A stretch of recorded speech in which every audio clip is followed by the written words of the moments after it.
Le gouverneur de la BCEAO a finalement accepté de répondre à nos questions. Cet ancien ministre se fait rare dans les médias. Est-ce que la France est toujours aussi présente? Qu'est-ce que vous avez à dire là-dessus?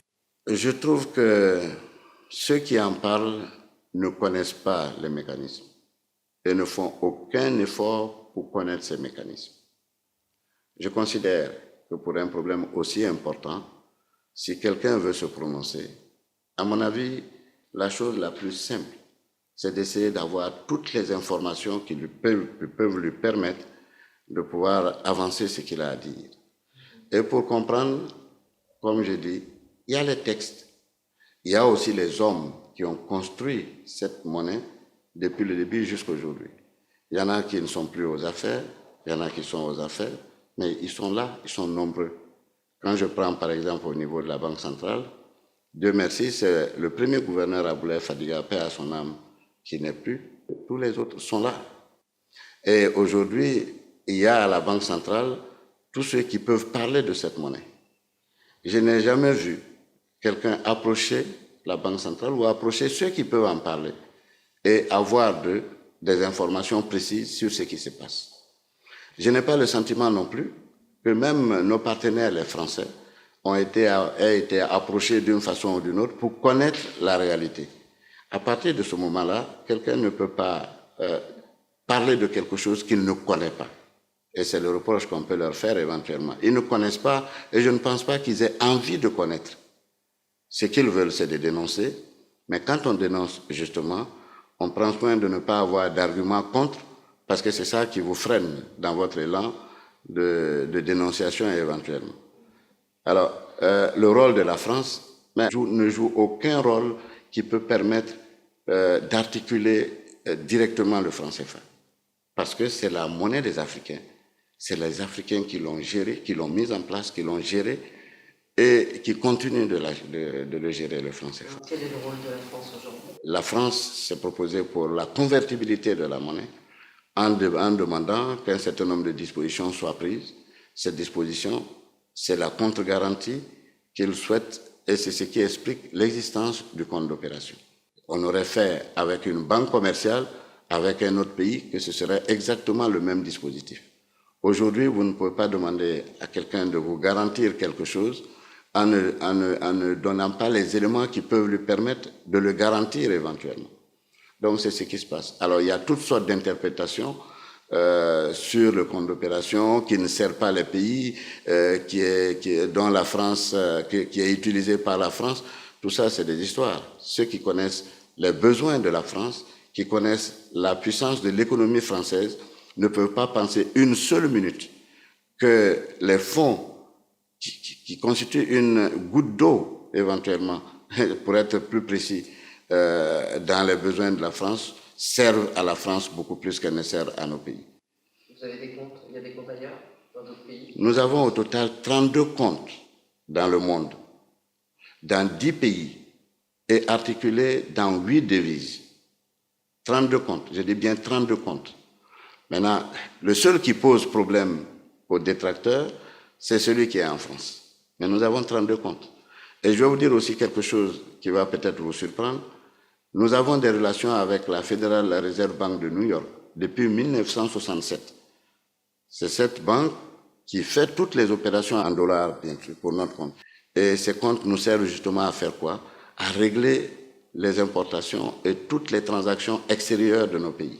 Une monnaie, c'est d'abord fait pour justement les populations, pour la satisfaction de leurs besoins. Donc la stabilité des prix est importante. Ce n'est pas seulement pour une économie en développement, mais pour toutes les économies. Et c'est pour ça qu'aujourd'hui, toutes les banques centrales, en tout cas qui fonctionnent de façon moderne, attachent du prix à la stabilité des prix.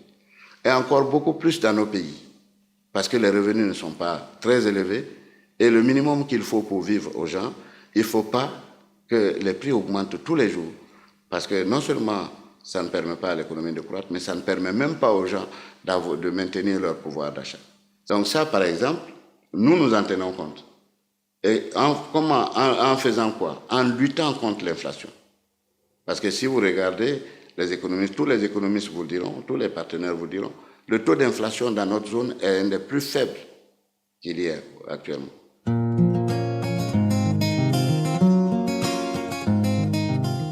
La dévaluation du franc CFA, ça c'est la grande peur de tout le monde. Quand les économies sont en croissance, on n'a pas besoin de faire une dévaluation. Une dévaluation, c'est une décision qui se prend pour régler un problème ponctuel. Et ce problème, il ne vient que lorsque les économies ne sont pas en croissance et qu'elles ont des difficultés qui ne peuvent être réglées que par une dévaluation.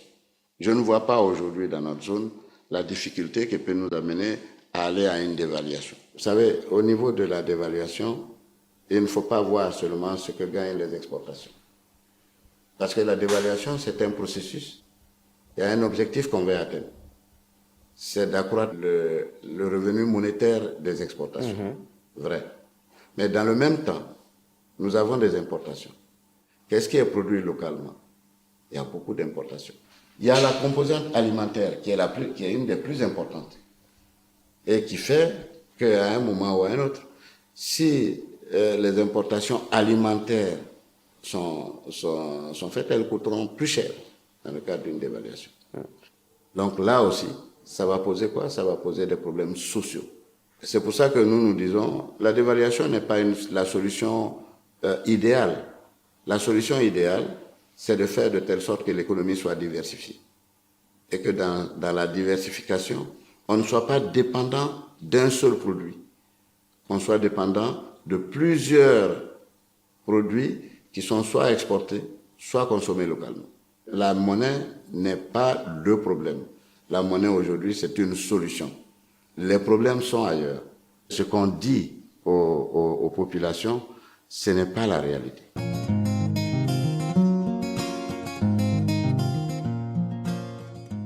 La polémique sur le franc CFA, qui aujourd'hui déchaîne des passions. La polémique sur le franc CFA ne date pas d'aujourd'hui. Depuis les années 80, il y a un certain nombre d'économistes qui avaient estimé que cette monnaie ne servait pas les pays. Mais malheureusement, comme je l'ai dit dans certaines interviews, ça n'a jamais été prouvé. Quand on dit quelque chose, on l'affirme. Quand on affirme quelque chose, on l'était par des données et par des analyses qui sont scientifiquement irréfutables. Ce n'est pas une polémique qui sert, c'est une polémique qui veut détruire, qui déconstruit. Et c'est ce que nous ne pouvons pas partager, bien sûr. Ce qui se passe maintenant, c'est que c'est une dénonciation qui utilise toutes les armes nécessaires pour pouvoir déconstruire le franc CFA. À tel point qu'on se demande à certains moments, est-ce que c'est vraiment le fruit d'une réflexion qui amène à ça? Est-ce que c'est d'autres motivations? On ne sait pas. Mais toujours est-il que si on recherche la vérité ou en tout cas la solution qu'il faut adopter, mais toutes les énergies peuvent converger pour trouver les solutions. Ce qui a été créé à 50 ans, aujourd'hui on a tout le mal qu'il y a, enfin on voit tout le mal qu'il y a à reconstruire quelque chose de similaire. Ça veut dire que on n'avance pas dans ce domaine-là, dans le domaine de l'intégration. Si on n'avance pas, il ne faut pas détruire ce qui a déjà été construit. Et je prenais l'exemple de l'Afrique du Sud, en disant l'Afrique du Sud a connu l'apartheid, c'est peut-être une des pires des facettes de la colonisation. Mais quand la minorité blanche a cédé le pouvoir à la majorité noire, La monnaie n'a pas changé. La monnaie n'a pas changé, le rand n'a pas changé. Le rand est resté toujours le rand. Et l'Afrique du Sud se reconnaît dans le rand. C'est vrai que nous avons une monnaie qui a circulé dans une certaine forme pendant la colonisation. La Banque centrale qui gère cette monnaie a été profondément réorganisée. Mais pourquoi doit-on considérer que 50 ans après que tout ça soit fait, que la monnaie est une monnaie coloniale? Comprenez? On ne dit pas en Afrique du Sud que c'est une monnaie de l'apartheid, mais ici on dit que c'est une monnaie coloniale. Pourquoi? Donc, la passion dans la gestion économique n'est pas la meilleure des choses. Voilà. Merci beaucoup.